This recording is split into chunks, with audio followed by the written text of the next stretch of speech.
Assalamualaikum sahabat sekalian. Melanjutkan perjalanan ke Gunung Sinai. Oke, kita sudah turun dari kendaraan dan kita langsung melangkahkan kaki menuju Gunung Sinai. Adapun gunung di sekitar saya ini adalah Gunung Katarina. Sebentar lagi, kurang lebih 1 kilo, kita akan sampai di bawah Bukit Sinai.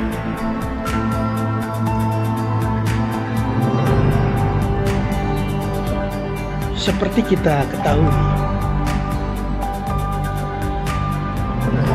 Bukit Sinai ini adalah bukit yang sangat bersejarah. Karena disinilah peristiwa wa kallamallahu Musa taklima. Terjadi dialog antara Nabi Musa alaihissalam.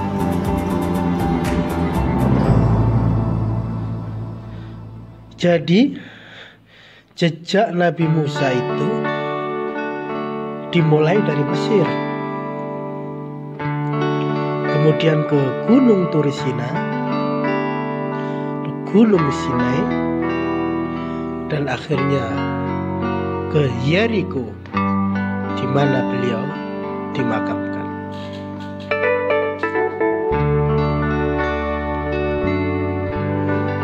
Di sini,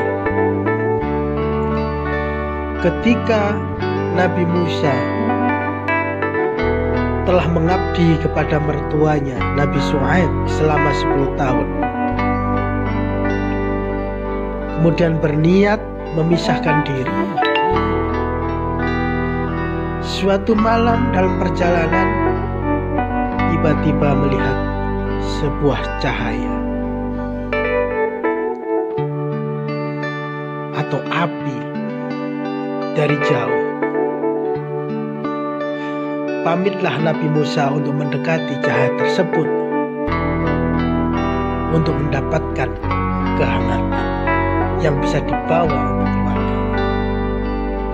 Bismillahirrahmanirrahim. Falamma ataha nudiya ya Musa inni ana rabbuka fakhla' na'laik innaka bil wadi muqaddasi tuwa.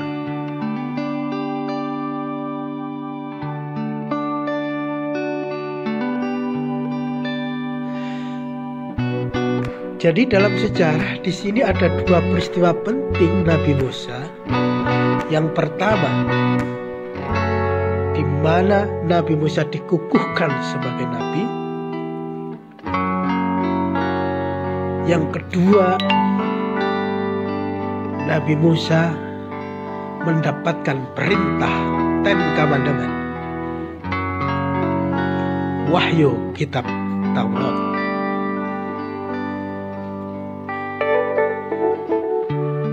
Dan di sini, ketika Nabi dikukuhkan sebagai nabi, mendapatkan mukjizat tongkat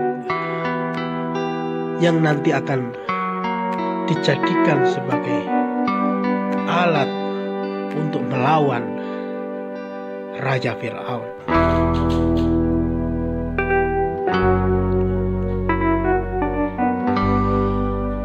Ketika Nabi Musa mendatangi api tadi, Nabi Musa mendapat panggilan, Inni ana rabbuka. Ya Musa, sesungguhnya saya adalah Tuhan. Fa'la la'alaik, maka copotlah kedua terumpahmu. Innaka bilwadi muqaddasi tuwa. Engkau sedang berada di muqaddas itu. tempat yang disucikan yang bernama Tuba. Di sini. Jadi itu adalah ayat di mana Nabi Musa bertemu dengan Allah, kemudian dikukuhkan menjadi nabi dan akhirnya mendapatkan mukjizat. Adapun sejarah yang kedua adalah naik ke atas Gunung Sinai untuk mendapatkan perintah atau Ten Commandment.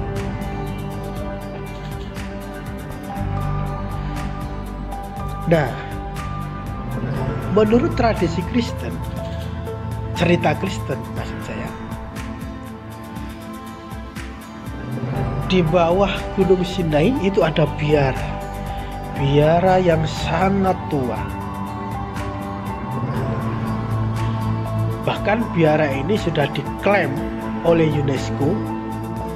Ini adalah merupakan bagian penting warisan sejarah. Ya, karena biara itu ada sekitar 565 Masehi. Sementara Nabi Muhammad saja dilahirkan pada tahun 570 Masehi. Jadi benar-benar lama usia biara ini. Dan biara itu dibangun untuk mengenang tentu saja karena disitulah perjalanan Nabi Musa dimulai. Dan munculnya cahaya atau api tapi tidak membakar itu ada di semak-semak atau pohon, yang pohon itu ada di dalam biara dan sampai hari ini pohon itu masih ada.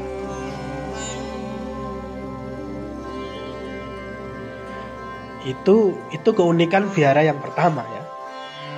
Dia sebagai warisan dunia. Kemudian yang kedua sebagai tempat di mana cahaya ketika Nabi Musa malam-malam melihatnya, ternyata bertemu dengan Allah. Ya Musa, inni ana rabbuka fa'la'na 'alaik innaka bil wadi muqaddas.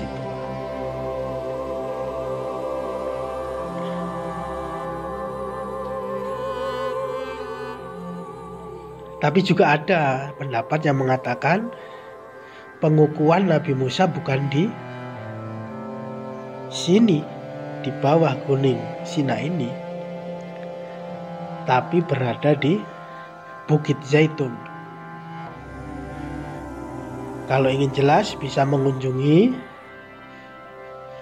video saya tentang Masjid Al-Aqsa. Di sana sedikit sudah saya kupas apa itu Bukit Zaitun.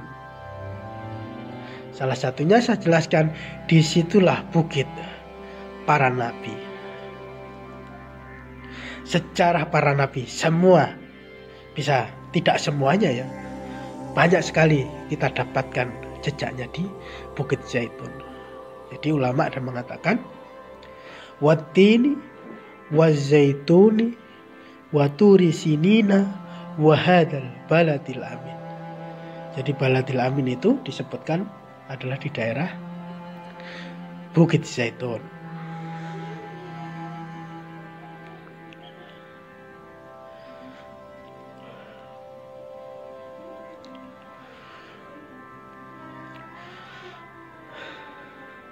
Kita sudah mulai sampai di area atau di kaki Bukit Sinai.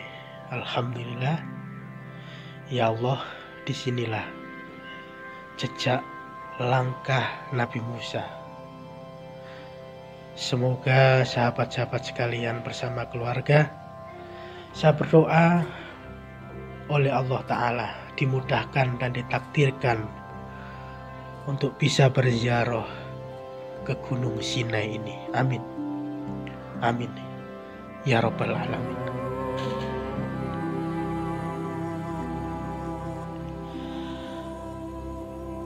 Sahabat sekalian, yang tidak kalah heboh dan penting juga. Biara ini, ya, ini adalah juga merupakan lambang toleransi yang sangat besar. Jadi ini biara, tapi di dalamnya juga dibangun masjid. Dan masjid itu sampai hari ini juga ada. Coba bayangkan, ada biara, kapel Kristen, di dalamnya ada masjid.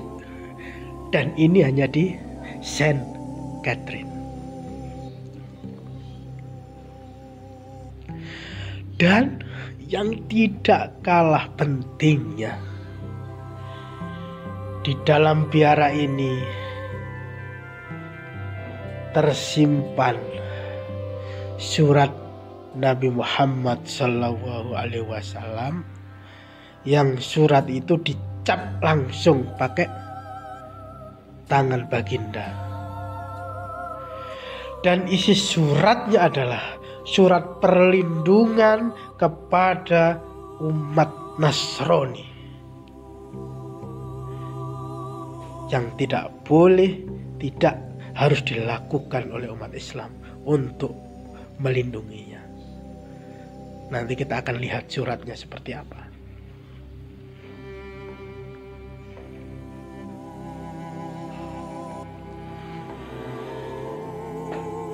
Kurang lebih dibangun pada tahun 565 Masehi. Sangat lama, sangat tua. Hampir sama dengan kelahiran Islam. Bahkan Islam pun kalah tua dibanding biara ini.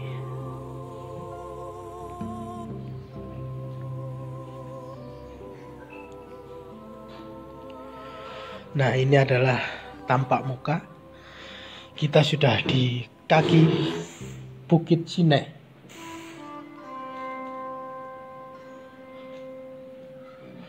Dan ini adalah biara yang saya ceritakan tadi.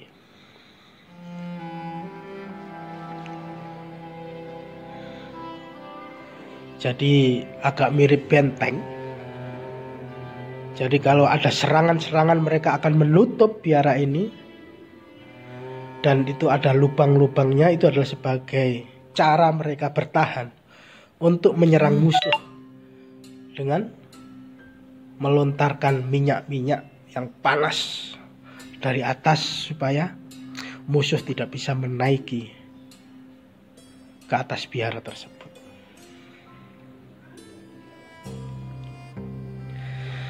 Jadi di dalam biara ini banyak sekali, khususnya lukisan bersejarah kekristenan. Mari kita masuk ke dalam.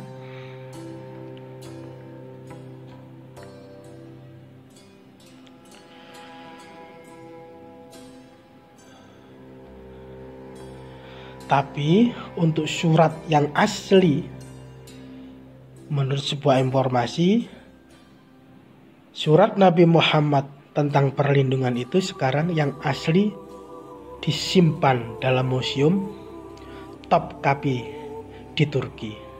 Nanti kita akan kunjungi ke sana.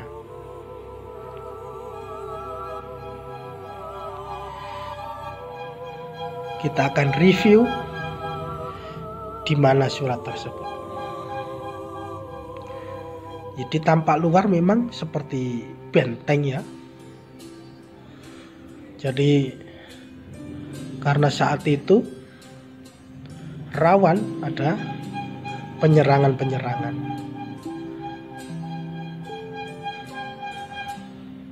Ini tidak bisa. Ini adalah koleksi di dalamnya. Dan inilah surat baginda. Ini adalah huruf-huruf dulu. Tapak tangan lebih besar Muhammad Sallallahu Alaihi Wasallam.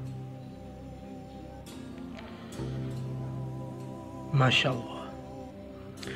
Mari kita baca isi suratnya, yang artinya adalah: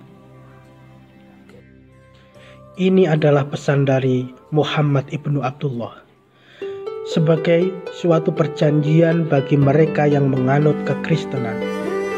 Jauh dan dekat, kami berserta mereka. Sesungguhnya aku, para hamba, para pembantu, dan para pengikutku membela mereka. Karena orang Kristen adalah wargaku. Dan demi Allah, aku menahan diri untuk melakukan apapun yang menentang mereka.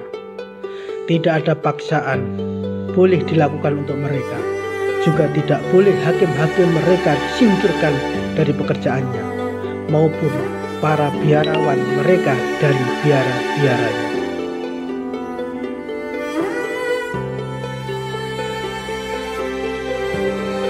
Tidak boleh siapapun menghancurkan rumah agama mereka, atau merusakkannya, atau mengambil sesuatu pun daripadanya ke dalam rumah-rumah orang Muslim. Bila mana ada orang yang melakukan hal ini, ia menyalahi perjanjian Allah dan tidak mematuhi nabinya. Sesungguhnya mereka adalah sekutuku dan memiliki perjanjian erat dariku melawan semua yang mereka benci. Tidak boleh siapapun memaksa mereka pergi atau mengusir, atau mengharuskan mereka untuk berperang. Orang-orang Muslim harus berperang untuk mereka. Jika seorang wanita Kristen menikah dengan seorang Muslim, tidak boleh dilakukan tanpa seizin wanita itu. Wanita itu tidak boleh dihalangi untuk mengunjungi gerejanya untuk berdoa. Gereja-gereja mereka harus dihormati. Mereka tidak boleh dihalang-halangi untuk memperbaikinya atau kekudusannya perjanjian-perjanjian mereka. Tidak ada bangsa Muslim yang boleh melanggar perjanjian ini sampai akhir zaman. Itulah perjanjian yang diberikan Nabi kepada umat Kristiani. Dan ini adalah pohon diyakini menurut kekristenan munculnya api dari sinilah. Falamma ataha nudiya ya Musa inni ana rabbuka fa'la'na 'alaik innaka bilwadi muqaddasi tuwa.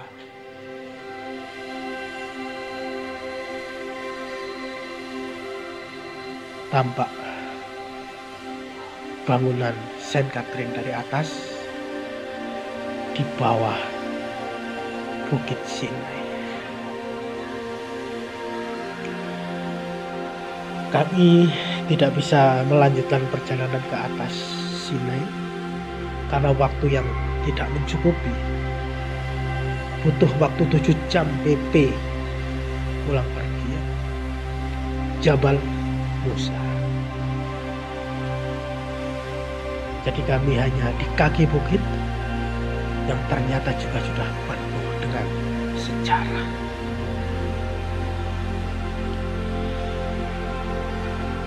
Dari kaki Bukit Sinai kita melangkahkan ke sebuah tempat yang tidak kalah menarik.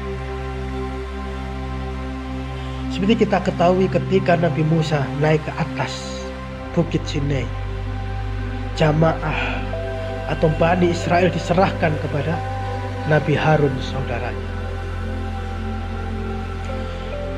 Apa yang terjadi? Bani Israel yang ditinggalkan oleh Nabi Musa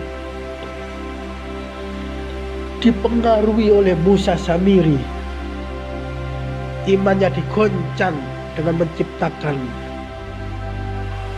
anak sapi ajaib yang bisa menggoncangkan iman mereka. Ini adalah bukit yang ternyata ada jejak yang lukisannya mirip anak sapi. Dan disinilah kejadian. Entah ini benar atau tidak, yang jelas relief ini mirip sapi. Dan di sekitar sini kita melangkah sedikit di atas, itu ada makom Nabi Harun. Jadi itu makom ya, bukan makam. Kalau makam adalah kuburan, tapi kalau makom itu adalah petilasan. Seperti mana makom Ibrahim di Makkah itu bukan kuburan, tapi jejak yang pernah didatangi oleh Nabi Ibrahim. Dan di atas itu adalah merupakan makom Nabi Harun. Dan karena tempatnya tinggi di atas, kami tidak sampai naik. Kami hanya foto-foto di bawah saja. Disinilah peristiwa itu, peristiwa penting tentang Nabi Musa, Nabi Harun, dan surat berharga Rasulullah Shallallahu Alaihi Wasallam. Wassalam.